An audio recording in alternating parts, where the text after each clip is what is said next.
Hey, what's up everybody, video 44 coming at you with another video. Alright, so since I lent my opinion to the Kanye West interview, I figured I'd lend my opinion to Noriega's apology. Now, as I told you guys, if you've been following me, I'm not going to be reacting to certain things the way that I believe I should. And that's not to say that I'm looking to be an antagonist for no reason. It's just to say that I think there are copy and paste ways of looking at certain things, and I'm looking at them differently, purposefully. So follow me on that, okay? This is going to be this is a different take on the situation. But N.O.R.E apologizing, in my mind, is already worked into the equation before the interview. Because when you book Ye for this particular interview in this era of his life, when he's on the mission that he's been on for the last 3 weeks, you know for a fact you're probably going to have to apologize for whatever it is he's about to say. And if you don't know that, you're foolish. Now, if you're the fans, you don't think like that. But if you're N.O.R.E's PR people, and you're the people who throw this and book this show, you damn right you know for a fact that Kanye right now, this Ye, is going to do something right now that's going to set some people off. I mean, that's what he's on, is it not? I mean, they just banned him on Instagram, Twitter, and then took his money out of Chase. And now you're going to give him a platform to speak. Of course you're apologizing afterward. No shit. Like, duh.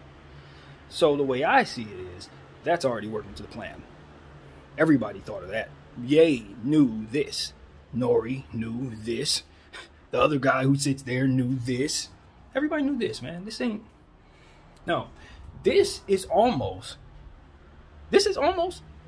an extension of a White Lives Matter shirt. It's almost an extension of that, and I'll show you why. I'll tell you why. It's the same time aligning and logical thinking. I'll tell you why. Because now N.O.R.E is somebody everybody's mad at. Why is everybody mad at N.O.R.E? Because he's not standing up for Ye. Don't y'all see it? This is still Ye. This is still him. He's still messing around with us. And I'm telling you, I know why he's doing it. I know why he's doing it. He's running for president in 2024. And he has a nice long pendulum of things that he's trying to do that's going to lead up to us voting for him. And it's going to lead up to the conservative voting for him. And it's going to lead to a bunch of people voting for him. I see where he's trying to lead this thing. I know exactly what he's going to lead. He's going to have music attached to it and everything. He's a musical genius. He's an artistic genius. And he's a fashion genius. And now he's trying to be a president. So you got to understand, he's going to work all the stops. And this is an emotional roller coaster that he's taking you on. And you're supposed to love him, hate him, love him again. Love him, hate him, love him again. He's been doing this for 15 years, if you didn't notice. And he's always the first to a lot of stuff, including the internet.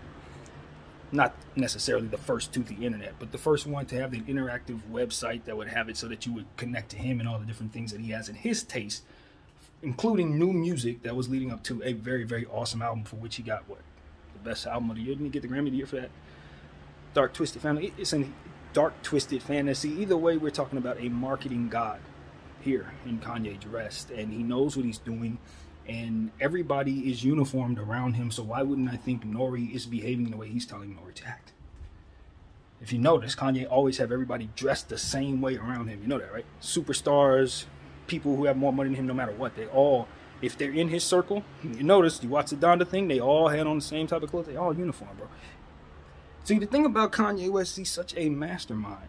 That as I've predicted, and I say this, that I think he's looking at 7 different things at once while everybody else is looking at one thing. He's like got 7 or 8 different things that he's trying to do with one symbol. And another thing that I think is going on is he has and I've already said this as well, thing about staying politically ambiguous, I guess is what you can say, to where you never really know if he's hanging on the side of conservatives or this or that or this or that. So it's all about a swing with him. It's all about, okay, do you love me or do you love me? I don't know if you think you love me, but you don't. And if you think about the relationship that the public has had with Kanye West, you think about the different political spectrums and relationships they've had with Kanye West, you realize it's just a pendulum of swinging and this and that and that. Even with the music, you know, even with the music. It's like, oh, he comes out with amazing albums, a couple amazing albums, and then, boom, what was this? What was the Yeezus album? Whoa, what was this? What was, and it's like, then he comes back with Donda. It's like, it's a pendulum swing. And he knows exactly what he's doing. So, I believe, and maybe I'm just overthinking this, which is something that I'm prone to do, but I believe they already knew N.O.R.E was going to do this. They already knew N.O.R.E was going to do this. They already had this working through their plan, and they know there's going to be some backlash, but they also understood that if they didn't apologize, then the backlash from the people that Kanye is trying his best to upset was going to ultimately hurt the platform. They knew that. You can't agree to put him on here and have him say the things that he was being banned somewhere else to say without also not without agreeing to then apologize for what it is that you're claiming to unapologetically do. Because at the end of the day, you still have lawyers, you still have people you have to answer to. Puffy is the person who owns the platform from which you own, and he has lawyers and people that he has to answer to, and that's the point. That's the point. Do you see what I'm saying? To further drive home Ye's point, they have N.O.R.E apologize on Rosenberg's platform. Do you see what I'm saying?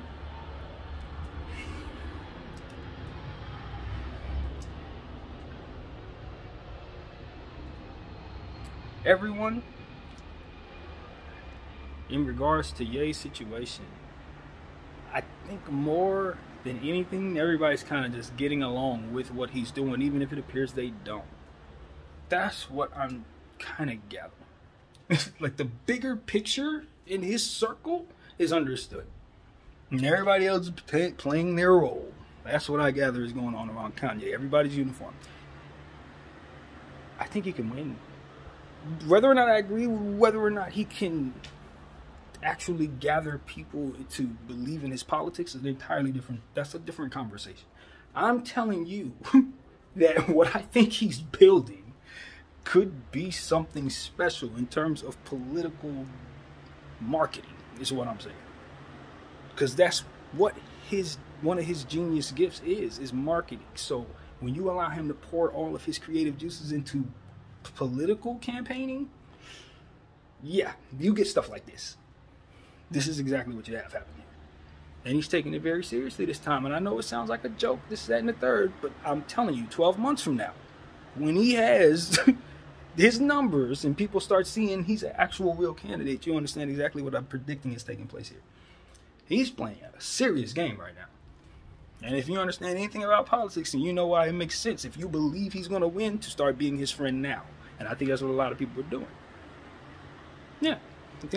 See, the thing about it is, Donald won. Donald actually won. Like, I know a lot of people, like, of course Donald won. Donald Trump was president. No, I'm talking about before that.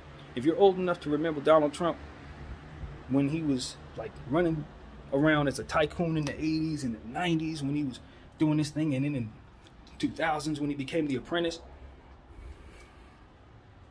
it was a joke about him being president. People used to joke about stuff like that. Like, that was a joke. Like, Donald Trump is going to be the president, and Arnold Schwarzenegger going to be the president after him. People used to joke about stuff like that. So now we fast forward to the future, and I'm telling you, I remember those jokes. Yeah, Donald actually won. So, like, people like Kanye West understand that there's possible. It's really possible in a world where people aren't paying attention to the right stuff, and people have their minds warped up in different ideals that have been controlled by these different type of people who push these different buttons that we've been talking about in regards to this. These various, Black Lives Matter, now you're outraged, let's pull back now, all these different marketing buttons that he's showing us is behind the curtain. What he also understands is how to manipulate people because of it. And I think this dude is going to try to run, and he's going to try to win, and I think that's exactly what we're looking at. I think we're seeing the beginning of him trying some mastermind plan to run for presidente. I believe that.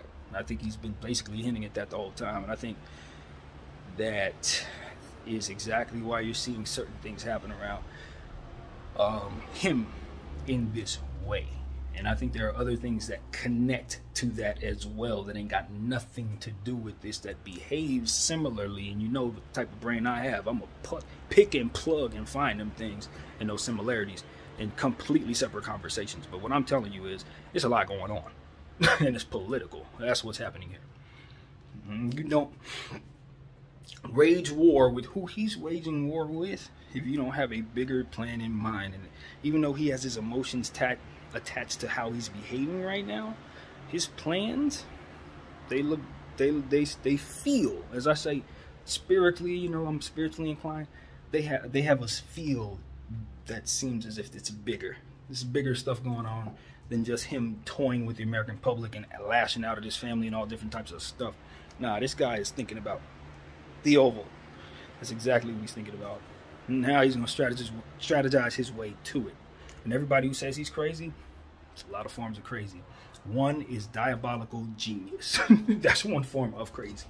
And people need to start respecting that one. I'm not saying he's diabolical. I'm just saying not every crazy is not intelligent and strategic and patient and dual-minded and all these various different things. So, at the end of the day, watching Ye, I just say, you got to look at him and all the different things that he's trying to do and just understand that he's looking at a lot of different things when he looks at that one thing. He's thinking of it a lot of different ways. And he's using that thing a lot of different ways at the same time. Which is what it seems like from my angle. From where I'm standing looking at his brain and how he's operating, that's what it is. Entendres on top of entendres.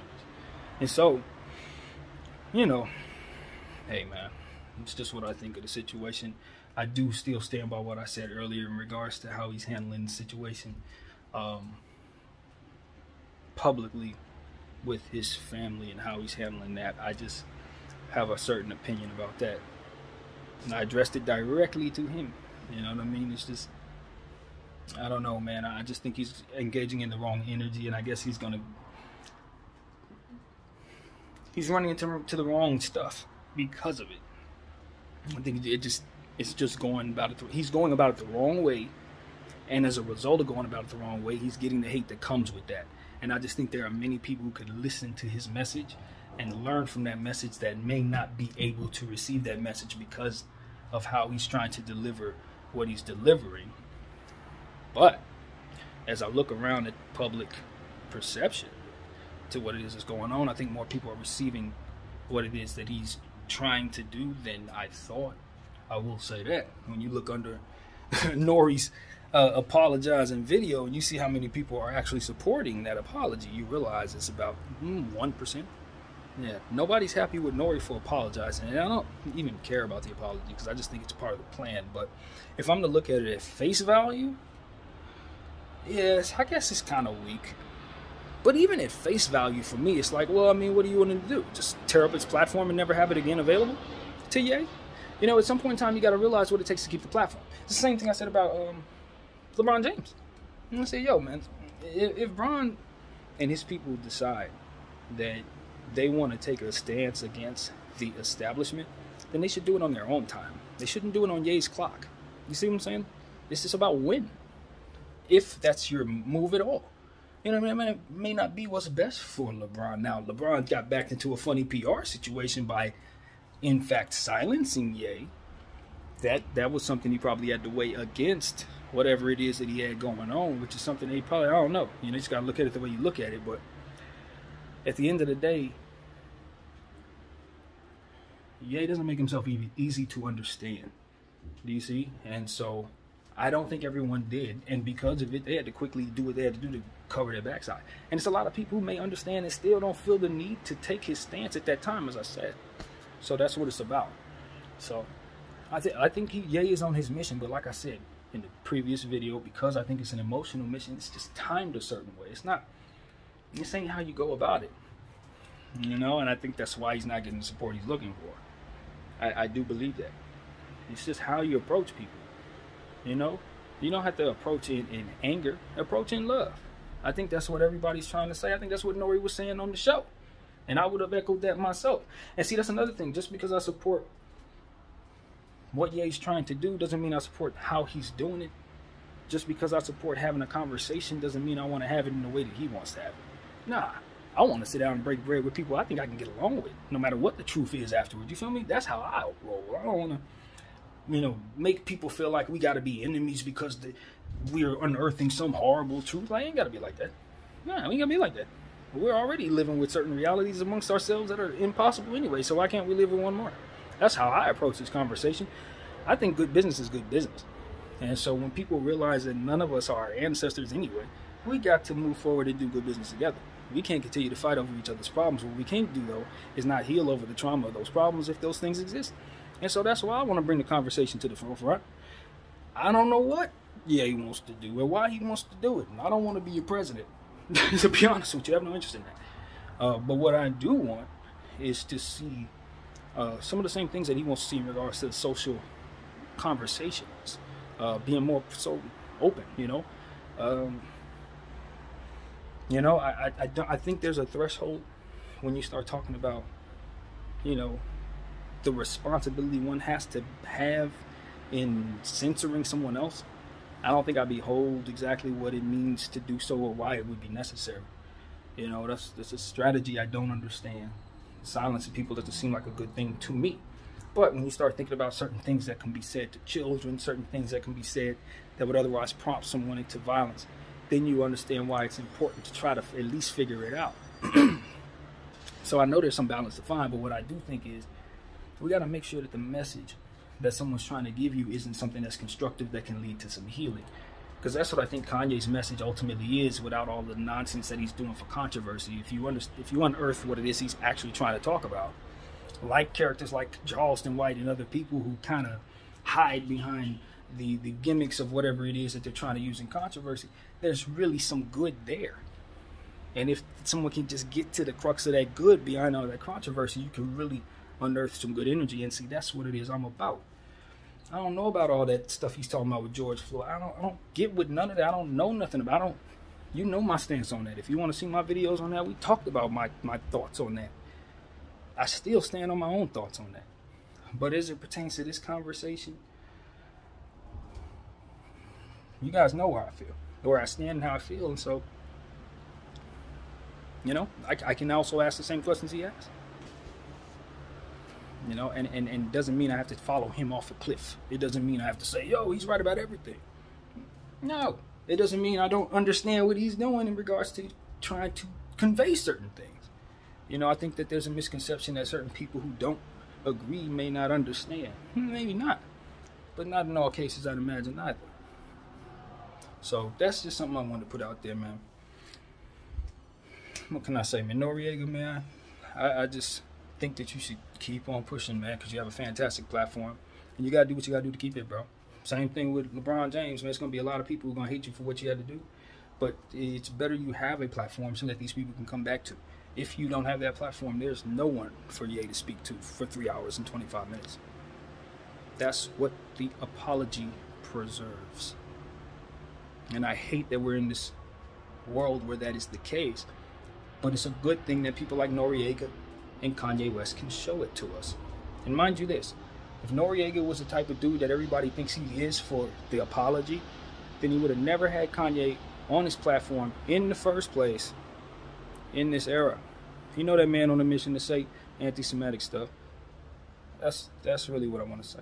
So I kind of know a little better. My frequency is a bit higher as it pertains to what N.O.R.E is really on in regards to letting Ye on, and I know he wants to build his platform bigger. But at the end of the day, these are the things you have to do when you put certain people on and take certain stances. So the thing that I wanted to say about N.O.R.E that was kind of concerning was how the Lamar Odom episode went, more so than anything that happened in this episode. Just letting the boy Odom get too drunk, I thought was bad. Letting him talk about certain stuff, I just didn't think it helped nobody at all. But as it pertains to this episode, no, this was a meaningful episode full of information. There's some moments that revealed Kanye West in my mind to be somebody that's just emotionally driven. And as I said, I don't think that that's a good reason to move in the way that he's moving. Wrong reasons. Right decisions, right stuff, wrong reasons. That's my take on Ye. So it's pretty much what I gotta say, man. Took me a long time to say it, but the weed is good, man. My name is BDF44. I thank y'all for watching.